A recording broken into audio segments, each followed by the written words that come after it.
الحسنى يا خالقنا غفرانا نسألك وأنت الأسمى نأمل عفوك سبحان. اعوذ باللہ من الشیطان الرجیم. بسم اللہ الرحمن الرحیم. الحمد للہ رب العالمین وصلی اللہ علی سیدنا محمد وآلہ الطیبین الطاہرین واللعن علی اعدائہم اجمعین.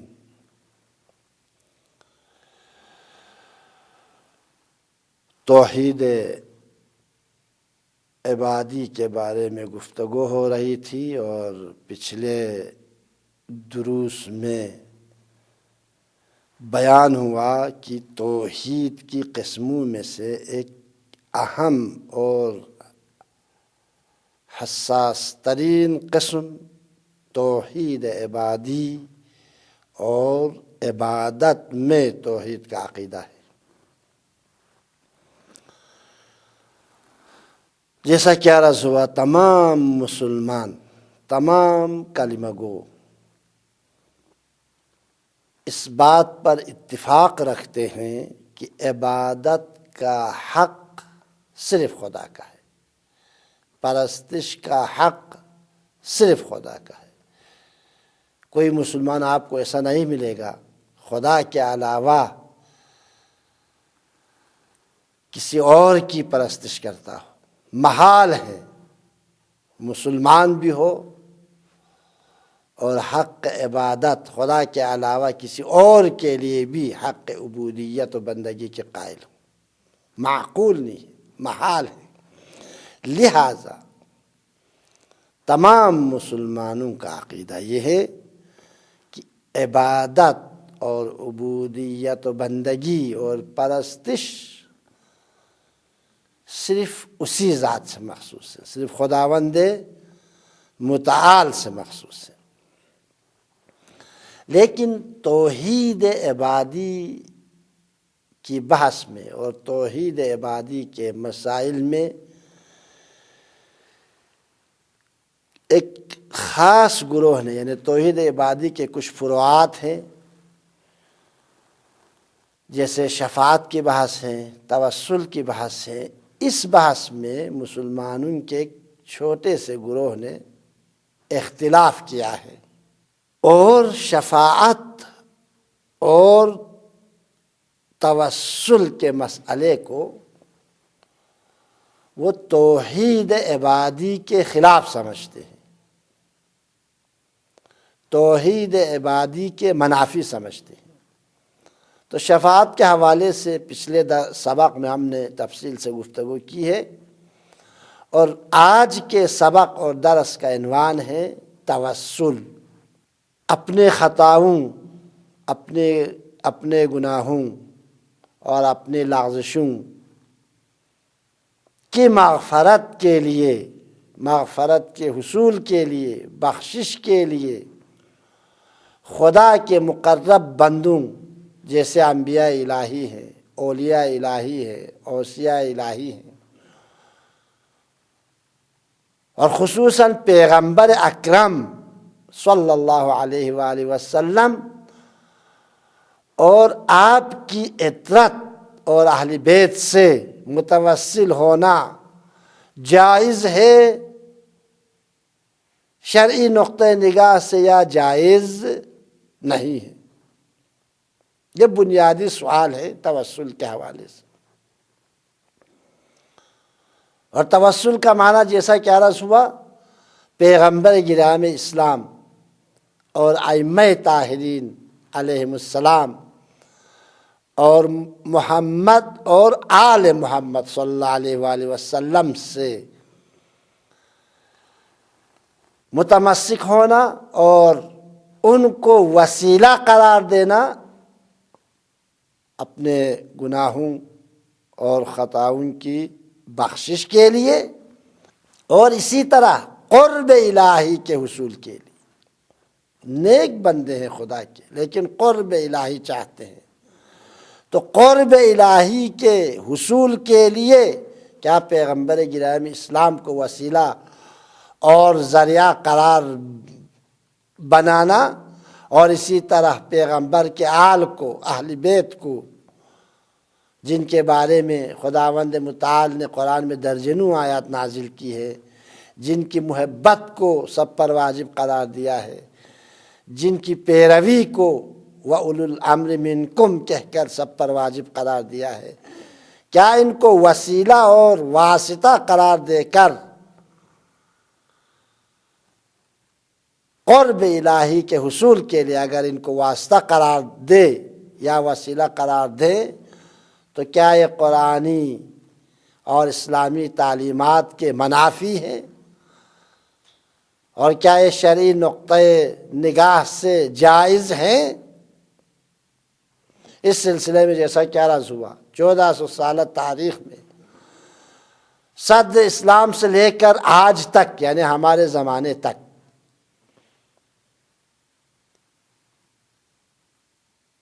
عام مسلمانوں کا عقیدہ یہ ہے، اور صحیح عقیدہ ہے، حق بھی یہی ہے، پیغمبر اکرم کی حیات سے لے کر آج تک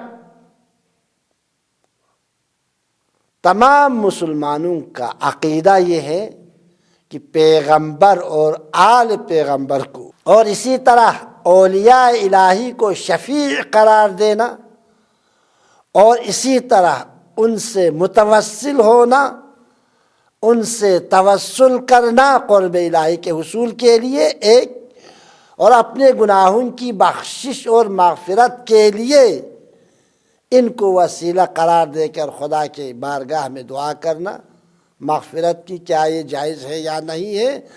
تمام مسلمانوں کا عقیدہ، نہ صرف عقیدہ بلکہ عملی سیرت بھی یہی رہی ہے 1400 سالوں میں، سب کہتے ہیں جائز ہے، کوئی اشکال نہیں ہے، شرعی نقطۂ نگاہ سے کوئی اشکال نہیں ہے، نہ صرف جائز ہے بلکہ شفاعت کا عقیدہ رکھنا فرض ہے، توسل کا عقیدہ رکھنا فرض ہے، شفاعت کے حکم پر عمل پیرا ہونا واجب ہے، پیغمبر گرامی اسلام اور ان کے آل سے اور اولیاء الہی سے متوسل ہونا، شہداء سے، صدیقین سے متوسل ہونا لازم اور ضروری ہے، اس لیے کہ یہ تمام مسلمانوں کا عقیدہ ہے۔ اور اس پر دلیل کیا ہے؟ جیسا کہ عرض ہوا، پہلی دلیل سیرت مسلمین ہے، مسلمانوں کی سیرت ہے، مسلمانوں کی عملی سیرت دلیل ہے اس کے جواز پر۔ اس لیے اگر شفاعت کا عقیدہ، توسل کا عقیدہ غلط ہوتا تو پیغمبر گرامی اسلام منع کرتے، پیغمبر کے جانشین منع کرتے، پیغمبر کے اصحاب منع کرتے، لیکن خود پیغمبر نے حکم دیا ہے، خود پیغمبر کے اصحاب پیغمبر سے متوسل ہوئے ہیں مشکلات میں، پیغمبر کے اصحاب پیغمبر کی وفات کے بعد پیغمبر کے اہل بیت سے متوسل ہوئے ہیں، لہذا یہ سیرہ مستمرہ خود پیغمبر اکرم صلی اللہ علیہ وآلہ وسلم کے زمانے میں قائم ہوئی اور پیغمبر کے حکم سے قائم ہوئی اور ابھی تک جاری ہے۔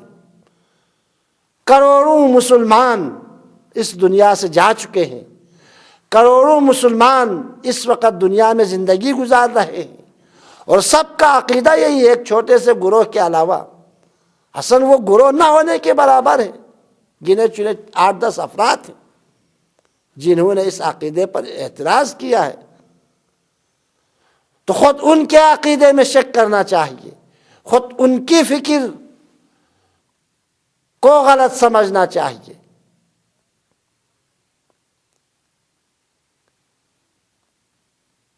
تو پہلی دلیل جو ہے وہ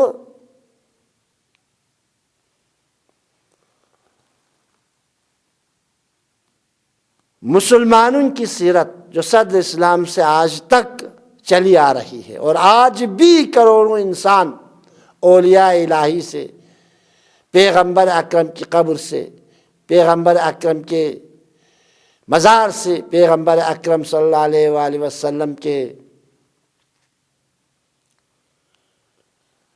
روضہ مبارک سے متوسل ہو کر دعا کرتے ہیں، اور اسی طرح ائمہ طاہرین علیہ السلام کے، پیغمبر کے آل محمد کے، اور اسی طرح شہداء اور صالحین کے، اور شیعی نقطہ نگاہ سے ہم یہاں بحث نہیں کر رہے ہیں، عام مسلمانوں کی نقطہ نگاہ سے بحث کر رہے ہیں۔ شیعی نقطہ نگاہ سے اگر دیکھا جائے تو توسل اور شفاعت کا عقیدہ ضروریات دین میں سے ہے، ضروریات اسلام میں سے ہے، ضروریات مذہب تشیع میں سے ہے، مذہب مکتب اہل بیت میں سے ہے، مذہب اہل بیت میں سے ہے۔ جس طرح نماز ضروریات دین میں سے ہے، جس طرح حج کا وجوب ضروریات دین میں سے ہے، جس طرح نماز کا وجوب ضروریات دین میں سے ہے، جس طرح زکوٰۃ ضروریات دین میں سے ہے، جس طرح امر بالمعروف نہی عن المنکر کا وجوب ضروریات دین میں سے ہے، بالکل اسی طرح شفاعت کا عقیدہ بھی ضروریات دین میں سے ہے، توسل کا عقیدہ بھی ضروریات دین میں سے ہے۔ جب کوئی چیز ضروری دین بن جائے، ضروریات دین میں سے بن جائے، تو اس کے لیے دلیل کی ضرورت نہیں، خود ضروری دین ہونا اس بات کی دلیل ہے، یہ سیرت پیغمبر اکرم سے لی ہے، کوئی کسی اور دلیل کی ضرورت ہی نہیں۔ لیکن ہم یہاں پر گفتگو عام مسلمانوں کو مد نظر رکھ کر ہم توسل پر گفتگو کر رہے ہیں، ورنہ شیعہ عقیدے کے مطابق، مکتب اہل بیت کے مطابق اصلاً توسل اور شفاعت کے عقیدے میں تشکیک کرنا جرم ہے۔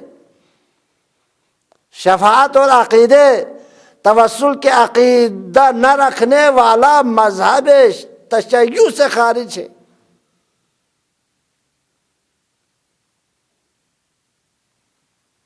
اور عام مسلمانوں نے صدر اسلام سے لے کر آج تک علماء مسلمین نے، سنی علماء کی بات کر رہا ہوں، البتہ شیعہ علماء نے بھی انہی دلیلوں کو پیش کیا ہے، لیکن ضرورت ہی نہیں ہے شیعہ نقطہ نگاہ سے دلیل پیش کرنے کی، کیونکہ یہ ضروریات مذہب میں سے، ضروریات مذہب پر دلیل اقامہ کرنا لغو ہے، بیہودہ ہے،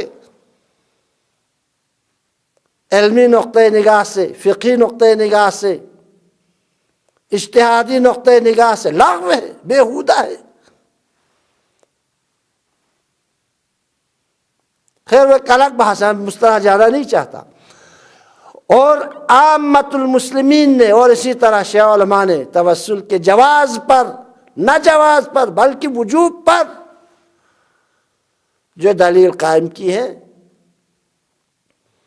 ان میں سے سب سے پہلی دلیل، جب کوئی حکم قرآن سے ثابت ہو جائے نہ صرف اس کے جواز پر دلالت کرتی ہے، صریحاً کوئی حکم اگر قرآن میں آیا ہو اس کام کو کرو تو وہ فرض بن جاتا ہے، واجب بن جاتا ہے، اس لیے کہ قرآن میں یہ حکم آیا ہے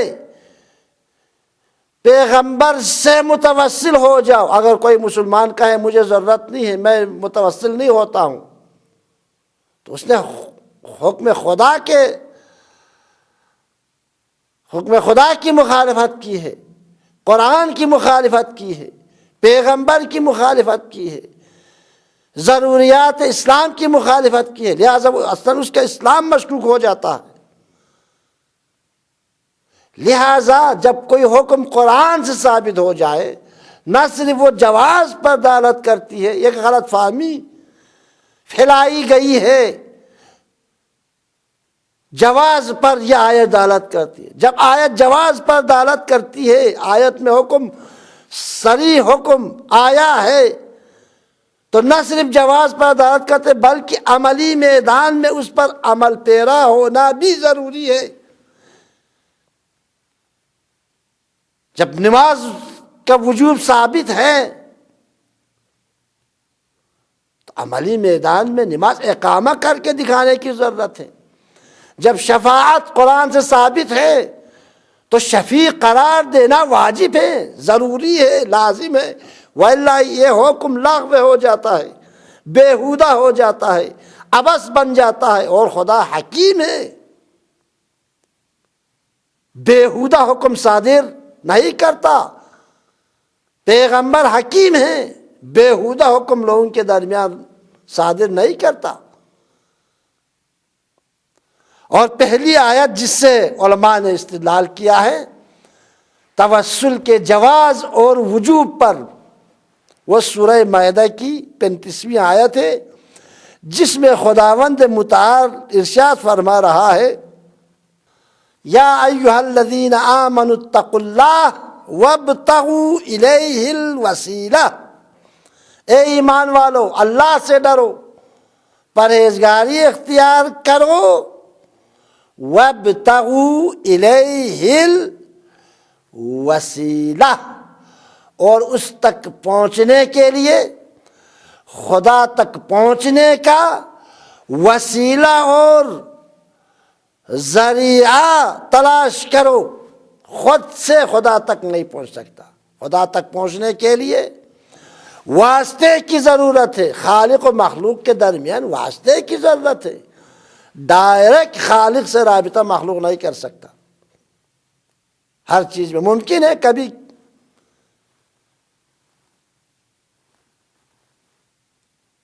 بعض کے لیے ممکن ہو، لیکن عام انسانوں کے لیے ناممکن ہے، جس کی مثال حضرت موسیٰ اور قوم موسیٰ کی مثال ہے۔ حالانکہ وہ سب حضرت موسیٰ کے خواص میں سے تھے، خصوصی اصحاب میں سے تھے، نقبائے بنی اسرائیل، ان کو لقب ملا ہے، لیکن ڈائریکٹ خدا سے رابطے کا مطالبہ کیا، اصرار کیا۔ حضرت موسیٰ نے کہا یہ ہونے والی بات نہیں ہے، اس لیے کہ ڈائریکٹ خدا سے رابطے کے لیے نبوت شرط ہے، امامت شرط ہے، ہر کس و ناکس کی بس کی بات نہیں ہے۔ وہ جلال اور جمال قدرت الہی کے نور انور کے سامنے جانے کی ان میں طاقت نہیں ہے، اس لیے کہ ان کی سعی وجودی محدود ہے۔ اصرار کیا، خداوند نے متعال کہا موسیٰ لے جاؤ ان کو کوہ طور پر۔ کہہ رہے خداوند متعال نے اپنے جلال اور جمال کا ایک جھلک دکھایا، سب جل کر خاکستر ہو گئے۔ قرآن کی صریح آیت ہے۔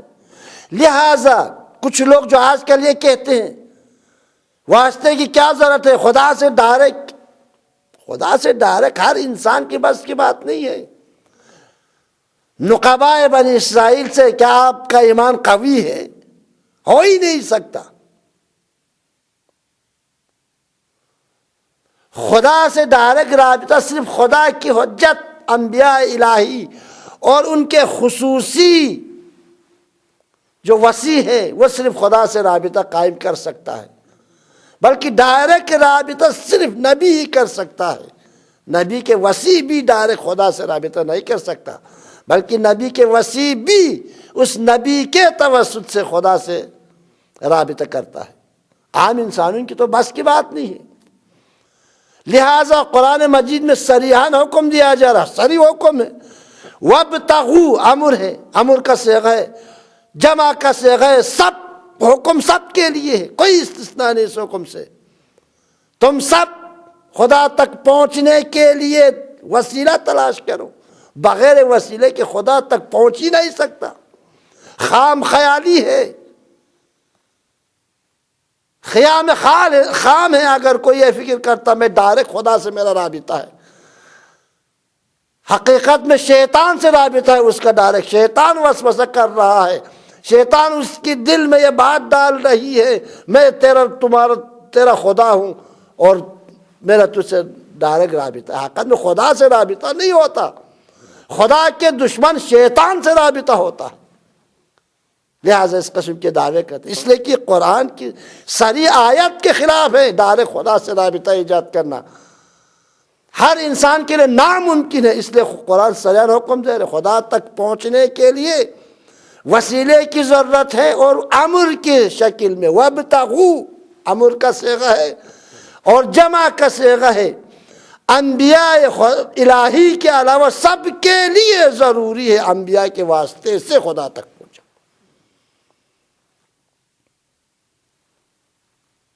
خدا کی حجت کے واسطے سے خدا تک پہنچ جاؤ، پیغمبر کے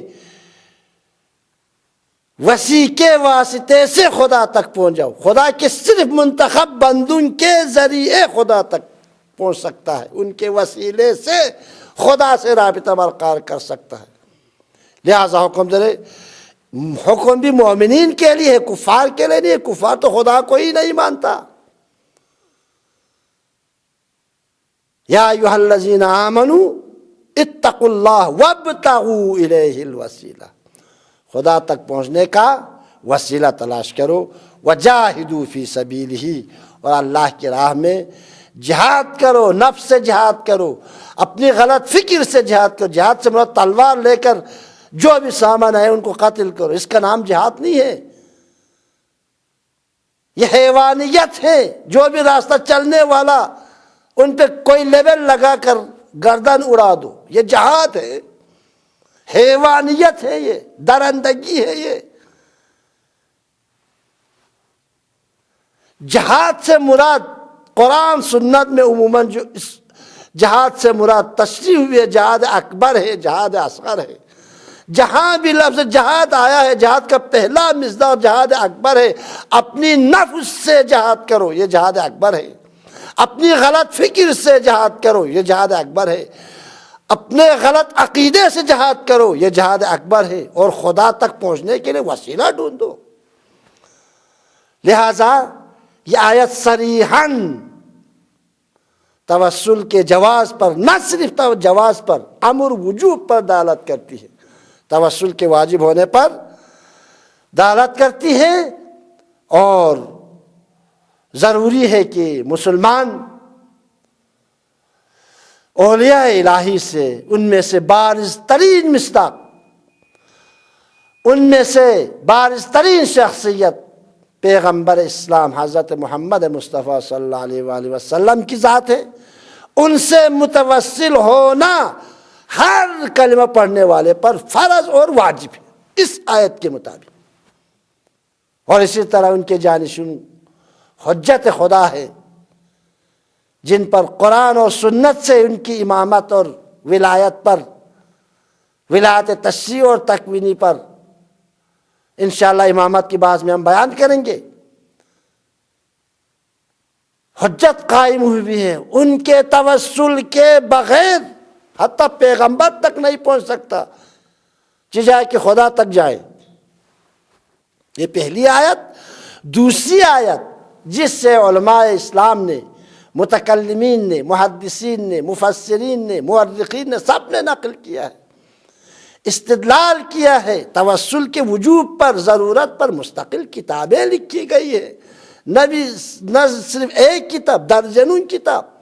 احادیث کی کتابوں میں باب الشفاعہ کے نام سے مستقل باب کھولا ہے محدثین نے، حتیٰ صحیح بخاری اور مسلم وغیرہ میں بھی یہ باب موجود ہے باب الشفاعہ کے نام سے۔ درجنوں حدیثیں، شفاعت اور توسل ضروریات اسلام میں سے۔ اور دوسری آیت حضرت یعقوب اور حضرت یعقوب کے فرزندوں کے بارے میں ہے۔ اس سے علماء نے استدلال کیا ہے توسل کے جواز پر، بلکہ توسل کے وجوب پر۔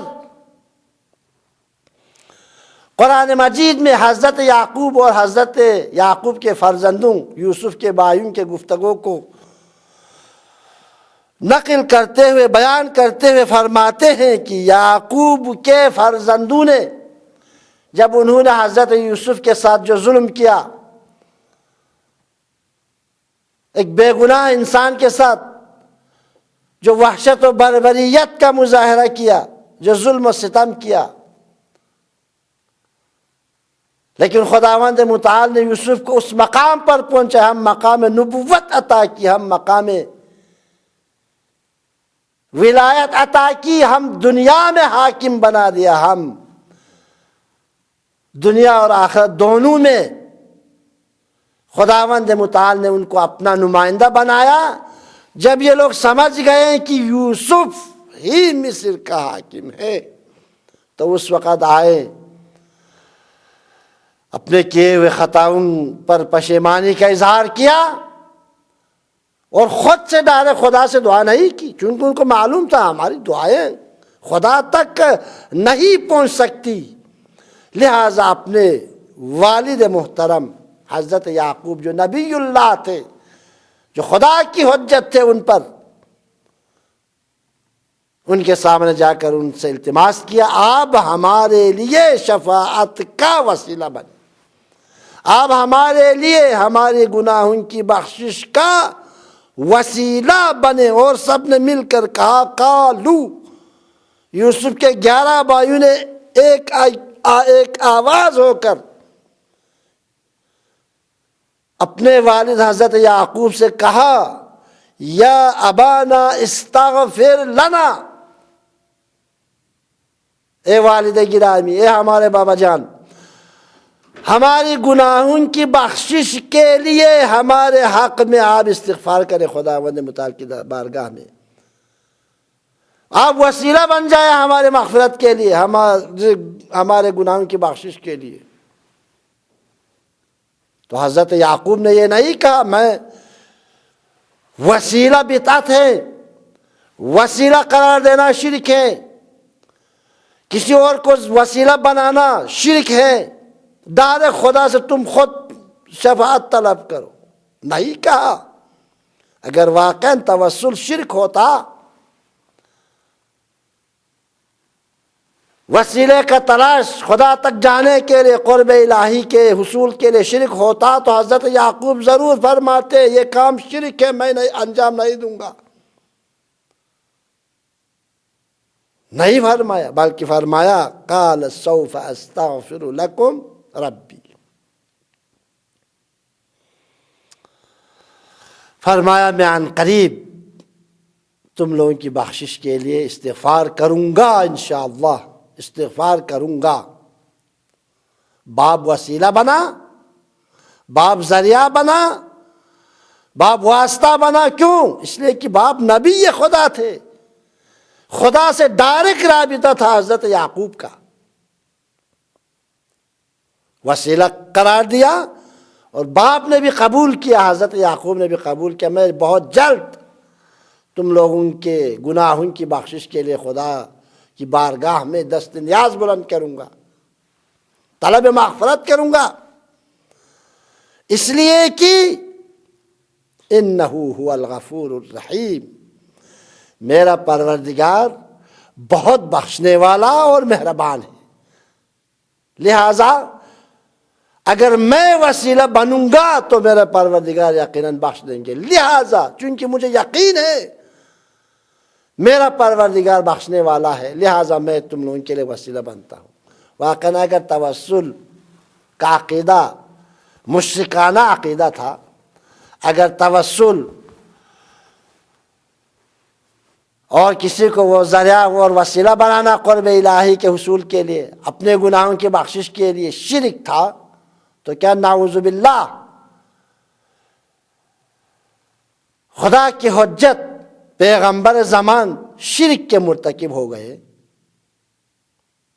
کہ عقل اس بات کو قبول کرتی ہے؟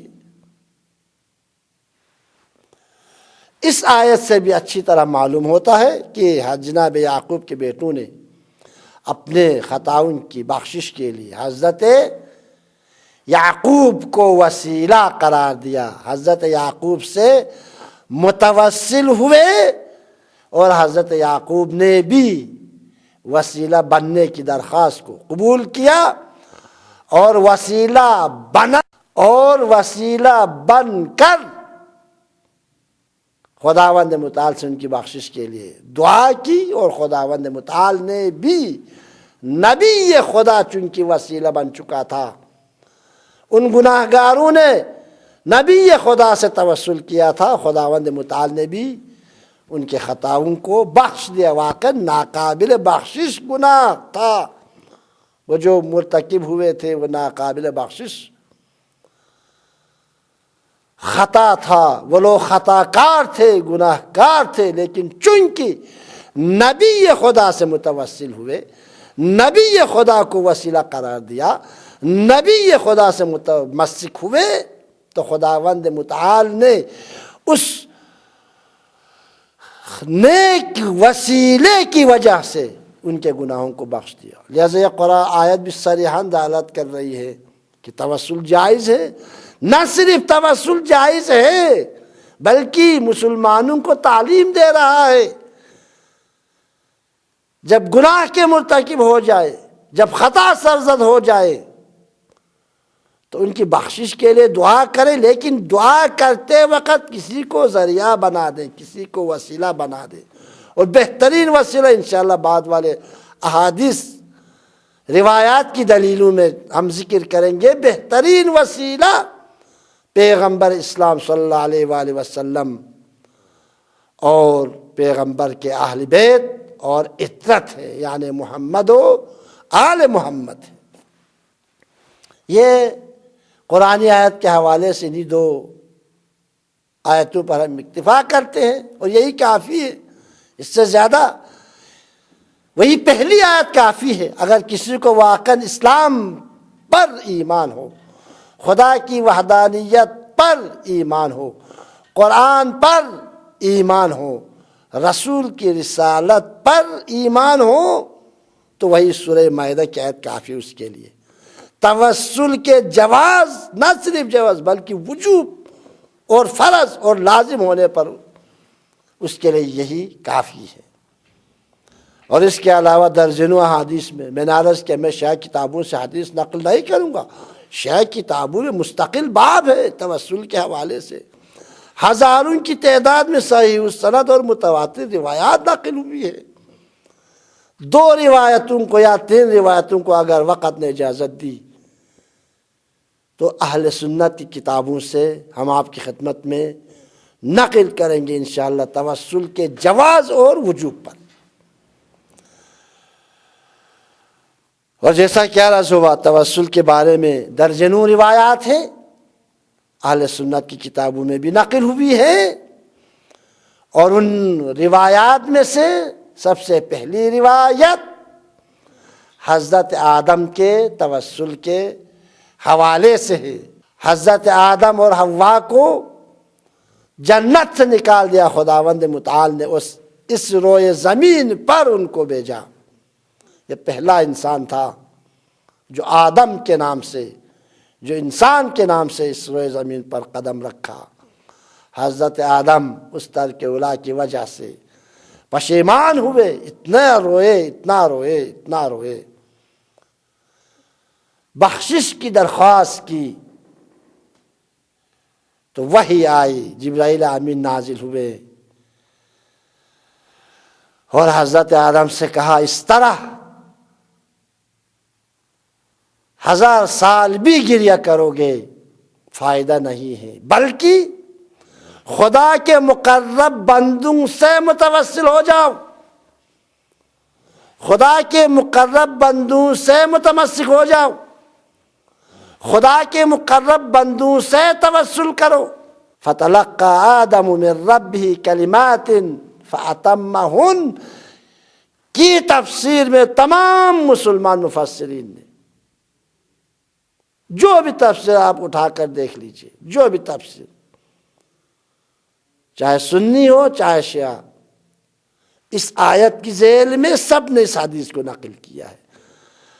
حضرت آدم علیہ السلام کا توبہ اس لیے قبول ہوا، اس نے خداوند متعال ہی کے حکم سے خدا کے سب سے برگزیدہ اور منتخب بندے سے توسل کیا۔ اس وجہ سے حضرت آدم کا توبہ قبول ہوا۔ چنانچہ عالم اسلام کے مشہور مفسر محدث مورخ جناب حافظ جلال الدین سیوطی نے اپنی تفسیر در منصور میں سورہ بقرہ کی مذکور آیت کی ذیل میں نقل کرتے ہیں، لکھتے ہیں کہ رسول اللہ صلی اللہ علیہ وآلہ وسلم سے جب پوچھا گیا حضرت آدم کے توبے کے حوالے سے تو رسول خدا نے فرمایا کس طرح حضرت آدم کا توبہ قبول ہوا؟ تو رسول اللہ صلی اللہ علیہ وآلہ وسلم نے فرمایا حضرت آدم نے مجھے اور میرے آل کو وسیلہ قرار دیا، محمد و آل محمد صلی اللہ علیہ وآلہ وسلم کو وسیلہ قرار دیا، تو خداوند متعال نے ان کا توبہ قبول کیا۔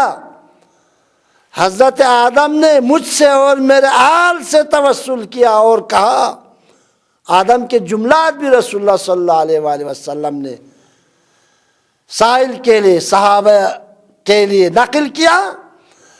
فرمایا آدم نے کہا، اور آدم کے جملات یہ تھے، رسول اللہ صلی اللہ علیہ وآلہ وسلم فرما رہے ہیں در منصور میں اور دوسری تمام تفاسیر میں مفسرین نے اس حدیث کو نقل کیا ہے، متواتر احادیث میں سے، صحیح السند احادیث میں سے۔ آدم نے کیا کہا؟ آدم کے جملات یہ تھے، اللہم انی اسألک بحق محمد وآل محمد، اللہم صلی علی محمد وآل محمد، خدایا میں محمد و آل محمد کے حق کا واسطہ دے کر تجھ سے سوال کرتا ہوں، پالنے والے پروردگارا میں محمد اور آل محمد کے حق کا واسطہ دے کر تیری بارگاہ میں دست نیاز بلند کرتا ہوں، سبحانک لا الہ الا انت، خدایا تو پاک و منزہ ہے، تو پاک و منزہ ہے، لا الہ الا انت، اور مجھے یقین ہے تیرے سوا کوئی معبود بھی نہیں ہے۔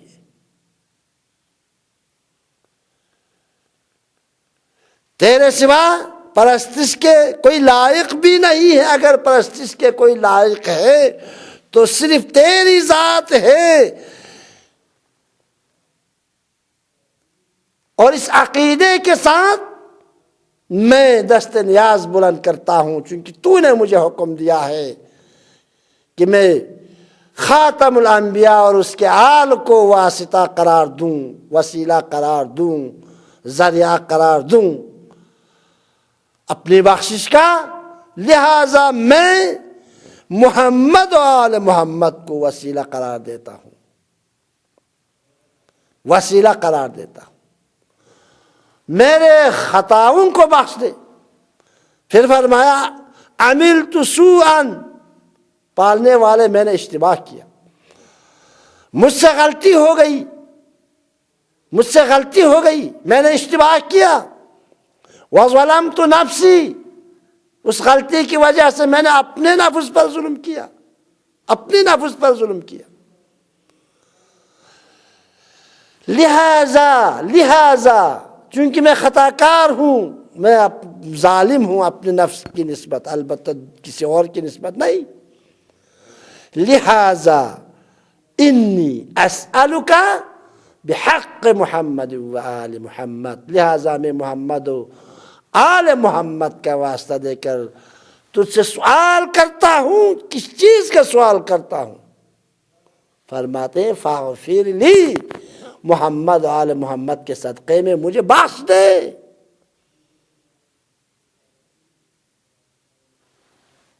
انک انت الغفور الرحیم، کہ تو بڑا بخشنے والا اور مہربان ہے۔ اس حدیث کی روشنی میں حضرت آدم کے توبے کی قبولیت محمد و آل محمد کو وسیلہ قرار دینا تھا، محمد و آل محمد کو وسیلہ قرار دینے کے نتیجے میں حضرت آدم کا توبہ قبول ہوا، اور یہ وہ حدیث ہے جسے کوئی بھی انکار نہیں کر سکتا۔ تمام مفسرین نے، تمام محدثین نے اس حدیث کو نقل کیا ہے، اور یہ حدیث نہ صرف توسل کے جواز پر دلالت کرتی ہے بلکہ وجوب پر دلالت کرتی ہے۔ اگر محمد و آل محمد کو وسیلہ قرار نہ دیتے حضرت آدم تو شاید آج تک بخشے نہ جاتے۔ اگر فرزندان یعقوب اپنے والد نبی خدا کو وسیلہ قرار نہ دیتے تو ممکن تھا ان کی خطائیں بخشے نہ جاتے۔ خداوند متعال کی بارگاہ میں ہم دعا کرتے ہیں کہ ہم سب کو قرآن کی تلاوت کے ساتھ حقیقی معنوں میں قرآنی تعلیمات کو سمجھنے، ان میں غور و فکر کرنے، دقت کرنے اور ان پر عمل پیرا ہونے کی توفیق عنایت کریں۔ والسلام علیکم ورحمۃ اللہ وبرکاتہ۔ Mm-hmm.